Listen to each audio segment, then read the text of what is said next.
Assalamualaikum warahmatullahi wabarakatuh. Alhamdulillahilladzi anzala ala abdihil kitab wa lam yaj'al lahu iwaja qayyiman liyunzira ba'san syadidan min ladunhu wa yubashshiral mu'minina alladzina 'amilus shalihati anna lahum ajran hasanah makithina fihi abada. Asyhadu an la ilaha illallah wa la syarika lah. Asyhadu anna Muhammadan abduhu wa rasuluhu la nabiyya ba'da amma ba'du. Alhamdulillah, kita jumpa lagi pada video saya. Kali ini saya akan menguraikan tentang ciri mukmin yang menginfakkan harta di jalan Allah. Kita tidak usah panjang-panjang, langsung mulai saja.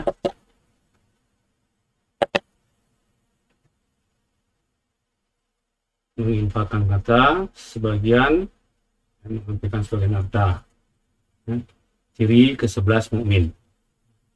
Tentunya di jalan Allah yang dimaksudnya. Lalu saya ulang ini ciri mukmin menurut Al-Quran yang saya dapatkan. Pertama, amat sangat menyintai Allah. Yang kedua, mendirikan salat. Yang ketiga, memelihara salat. Yang keempat, khusyuk dalam salat. Ini tolong diperhatikan, salat kita itu jangan sekedar mengerjakan.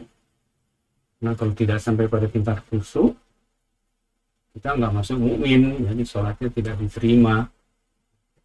Kemudian tenang atau mantap kalbu bila zikrullah, tergetar kalbu bila disebut Allah. Tergetarnya ini karena takut dan karena cinta. Tawakal hanya kepada Allah. Tawakal ini bukan berserah diri, tapi mengandalkan Allah. Pada saat kita sudah bertekad mengazam, maka kita andalkan Allah. Meninggalkan hal yang tidak berguna. Ukuran berguna itu sudah saya jelaskan di situ. Yang tidak berguna itu tidak memberikan ketenangan atau menenangkan kalbu di dunia dan tidak memberikan kesenangan di akhirat. Itu tidak berguna.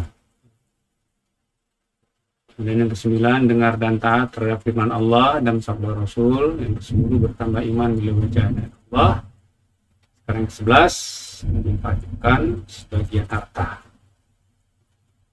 Video sebelumnya ternyata saya salah ketik pakai qaf, ya, pakai ki menginfak. Ternyata kalau ejaan Indonesia itu pakai k. Jadi ini saya ubah.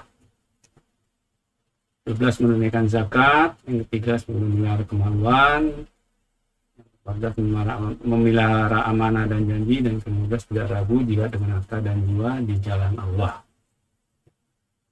Kita masuk ciri ke-11, menginfakkan sebagian harta.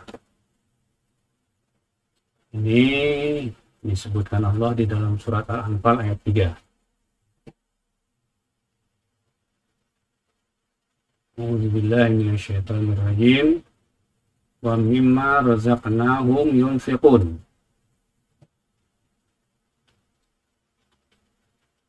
Dan yang menginfakkan sebagian rezeki yang kami berikan kepada mereka. Ini terjemahan bebas, ya. Kalau terjemahan perkataannya, dan terhadap rezeki yang kami berikan kepada mereka, mereka menginfakkan. Cuma bahasakan jadi aneh. Jadi terjemahannya yang akrab kita dengar lah. Dan yang menginfakkan sebagian rezeki yang kami berikan kepada mereka.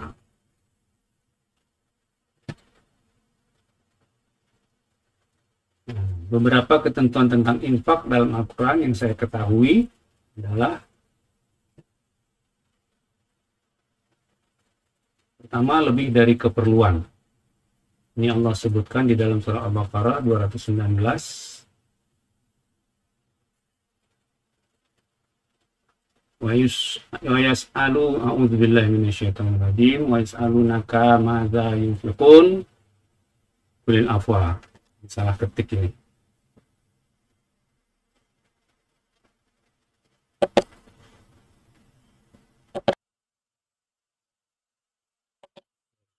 Pun dari ketikannya jadi rusak, ya. Saya ulangi. Wa yas'alunaka madza yunfiqun qulil afwa.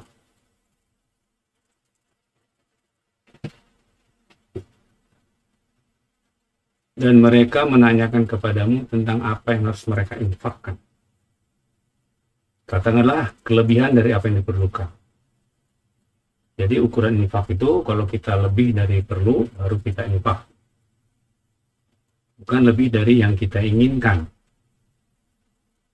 Jadi ukuran infak itu bukan seberapa mau, tapi seberapa mampu. Yang susah bagi kita ini kan membedakan antara keperluan dengan keinginan. Bagian besar kita itu mengutamakan keinginan.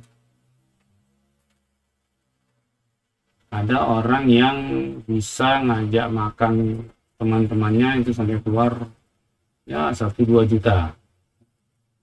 Tapi untuk infak menolong orang yang perlu itu ya paling 100-200 ribu. Itu kan lebih dari keinginan gitu. Keperluan. Kita teruskan. Yang kedua tuh harta yang dicintai.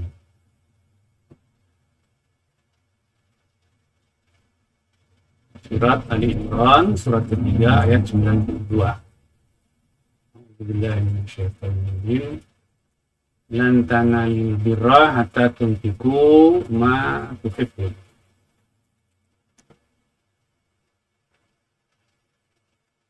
Kalian tidak akan pernah mencapai kebaikan atau albir sebelum kalian menginfakkan sebagian harta yang kalian cintai.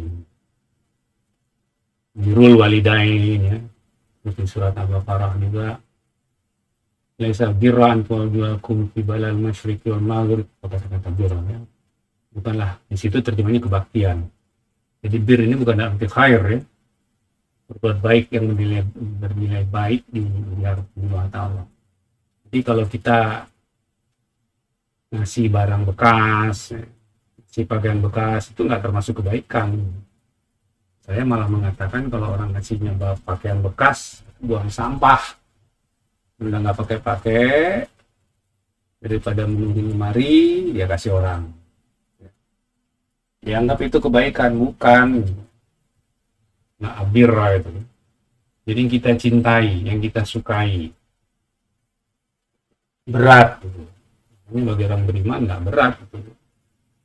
Bagi orang beriman yang dia cintai itu, sangat dia cintai itu Allah. Itu ya. Jadi ada unsur cinta terhadap harta, ada unsur sayang terhadap harta itu, tapi nggak kita perlukan, ya, karena infak tadi kan lebih dari keperluan. Berikan. Oh ini pakaian bagus, saya suka nih pakaian ini. Ada orang pengen kasih, gitu ya. Itu.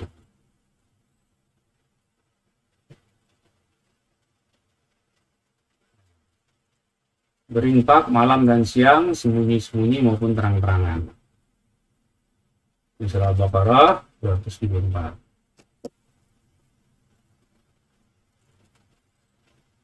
A'udzubillahi minasyaitonirrajim. Alladzina yunfikuna amwalahum bil-laili wan-nahari sirran wa 'alaniyatan. Walahum ajruhum 'inda rabbihim.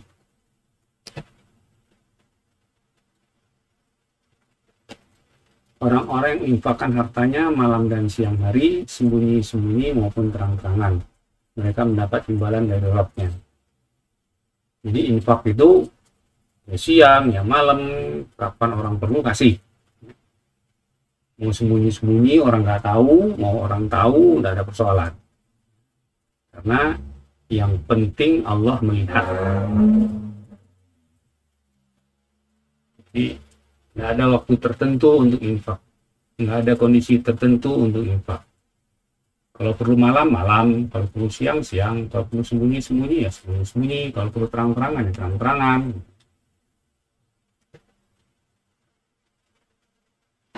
Yang keempat, dalam keadaan lapang maupun sempit. Ini surat Ali Imran ayat 134.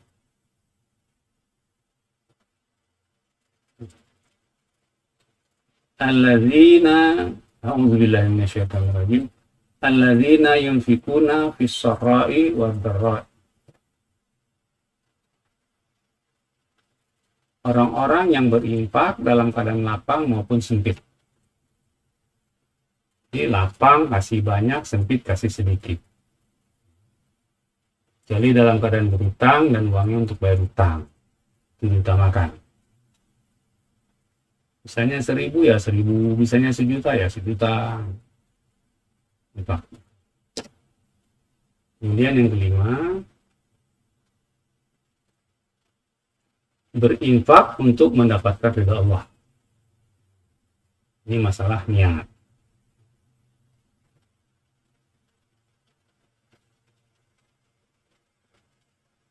Surat Al-Baqarah ayat 272. A'udzubillahi minasyaitonir rajim. Wa ma tunfikuna illa ibtigha'a wajhillah.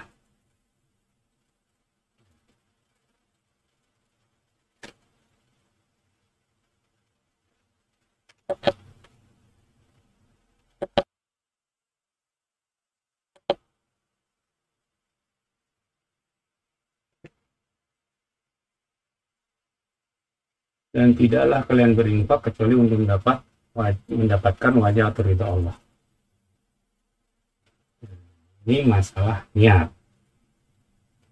Jadi infak itu bukan supaya nanti dapat hasilnya 700 kali. Itu janji Allah.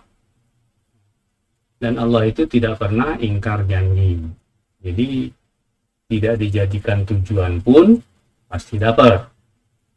Tapi kalau ridha Allah tidak dijadikan tujuan, tidak dapat. Ini sudah pernah saya bahas pada video saya yang sudah lama itu ya, tentang ikhlas. Jadi beda antara hasil dan tujuan, hasil dunia dan tujuan berbuat.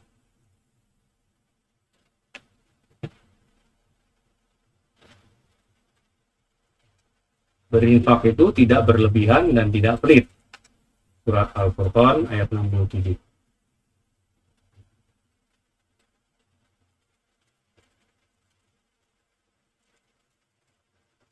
A'udzubillahi minasyaitonir rajim. Walladzina anfaqu lam yusrifu wa lam yaqturu wa kana baina dzalika qawama. Dan orang-orang yang bila berinfak tidak berlebihan dan tidak kikir, dia berada di antara keduanya secara wajar. Makanya tadi ada batasnya, infak itu lebih dari keperluan. Ada hadis nanti infak itu maksimal 1/3 harta. Dan tidak pelit. Pokoknya sudah lebih dari keperluan ya kasih saja. Nah, inilah beberapa ayat tentang infak. Ada 6 ya. Yang saya dapat itu sebetulnya banyak. Pertanyaannya, kenapa seorang mukmin mau infakkan hartanya di jalan Allah?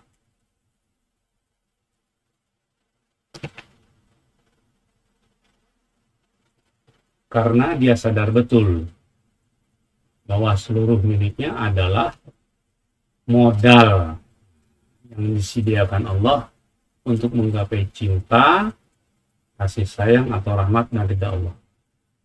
Ini orang mukmin sadar betul ini. Semua yang dia miliki itu modal untuk mendapat cinta, rahmat dan ridha Allah. Allah yang kasih. Jadi dia infak itu untuk mendapat ridha Allah, untuk mendapat cinta Allah, rahmat Allah. Apapun harta yang dia miliki itu, asal sesuai ketentuan, lebih dari kebutuhan, maksimal 1/3 dia kasih.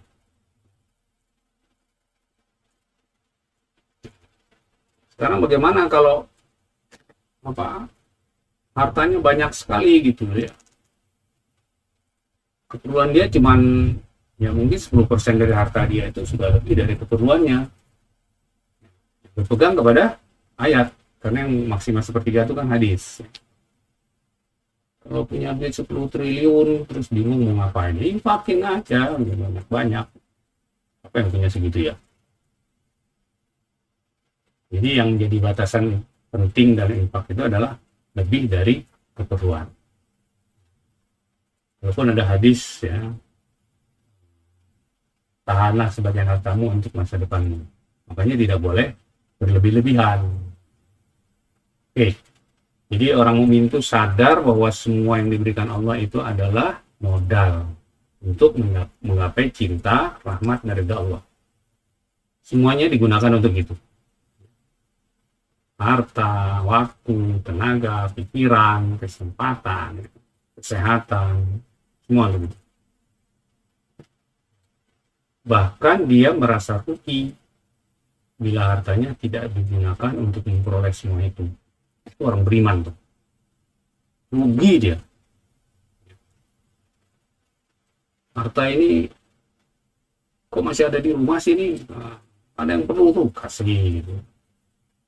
Nah, ada sebagian orang, ya saya juga kenal orang itu senang umroh karena iming-iming apa tadi itu, iming-iming pahalanya umroh gitu ya. Tapi ada orang dekat dia, katakanlah saudaranya gitu ya, itu butuh duit ya, hidupnya pas-pasan, kontrak rumah susah, itu dia utamakan umroh. Karena umroh itu sunnah. Jadi perlu dipertanyakan, orang yang mengutamakan umroh daripada infak, itu yang dicari sebetulnya apa?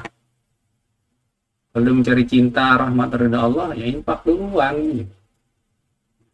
Umroh itu sunnah aja kok. Ada lagi kesan, ya akan melihat Ka'bah. Itu jadi Allah itu ya Ka'bah gitu kan, aneh. Itu banyak yang begitu. Umroh berkali-kali. Ada lagi nih terakhir saya dengar ini, dia umroh tapi masih utang 5 juta sama orang. Dia nggak sadar umrohnya juga nggak diterima itu kalau masih ada utang. Itu ya anda yang lebih mengutamakan ibadah-ibadah ritual seperti itu daripada infak, orang disadari itu nilainya kecil itu dibandingkan dengan infak. Bagi orang beriman itu diperhitungkan betul. Kalau ini nggak dapat ridha Allah, ngapain saya? Jadi antara kebanggaan, kepuasan emosional, niat yang benar itu harus dipisahkan. Harus bisa kita pisahkan. Harus bisa kita pisahkan. Apalagi bila hartanya terlanjur digunakan oleh yang tidak berguna. Itu nyesal betul orang yang beriman. Dulu ketika dia belum beriman gitu ya, untuk hal yang tidak berguna, untuk makan lah, untuk beli barang-barang yang dia sukai lah ya, itu sudah sadar dia lihat ini ngapain itu saya beli ini gitu, pakai juga enggak gitu, dikasih orang juga bukan barang yang perlu gitu misalnya. Itu yang beriman. Kalau belum sampai pada penyesalan itu belum beriman.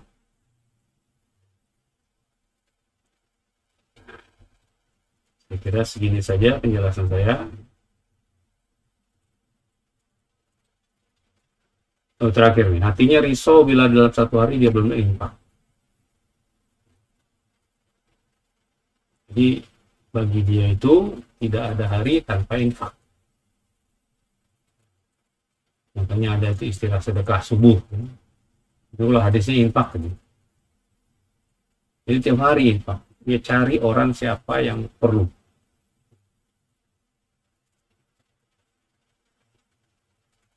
Entah orang tuanya, diutamakan infak itu orang tua, saudara kandung, anak yatim, orang miskin, terus yang fisabilillah dan seterusnya. Itu orang beriman ya. Jadi pertama, orang beriman itu sadar bahwa semua miliknya itu adalah modal untuk menggapai cinta, rahmat dari Allah. Yang kedua, dia merasa rugi bila hartanya tidak digunakan untuk orang itu. Kemudian dia merasa menyesal apabila hartanya sudah terlanjur digunakan untuk hal-hal yang tidak berguna. Dia mohon ampun. Kalau masih bisa dia perbaiki, dia perbaiki. Kemudian hatinya risau bila dalam satu hari belum berinfak. Ini ciri-ciri mukmin dalam kaitannya dengan infak. Penjelasan lebih rinci tentang infak akan saya sampaikan pada kesempatan lain dengan mengungkapkan beberapa hadis tentang ini. Jadi tidak di sini. Karena ini bicara tentang ciri mukmin, bukan bicara khusus infak. Saya sedang kumpulkan hadis-hadisnya itu. Insya Allah suatu saat nanti bisa saya sampaikan.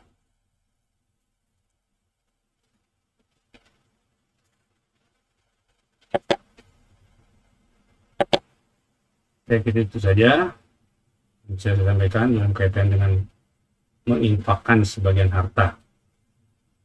Semoga membuka pikiran kita ya, untuk introspeksi diri, apakah kita sudah mempunyai ciri ini atau belum. Apakah kita sudah menyadari bahwa semua yang kita miliki adalah modal untuk menggapai ridha Allah, cinta Allah, rahmat Allah, atau kasih sayang Allah. Apakah kita sudah menyesali harta yang terlanjur kita gunakan tidak untuk itu. Semoga saja kita begitu. Sebagaimana yang pernah saya katakan bahwa mungkin di waktu-waktu akan datang itu saya hanya sepekan sekali mengupload video, beberapa kesibukan lain. Tapi insya Allah sampai akhir April ini, berarti sampai Senin besok gitu ya, masih bisa satu kali lagi insya Allah. Mudah-mudahan bermanfaat bagi kita.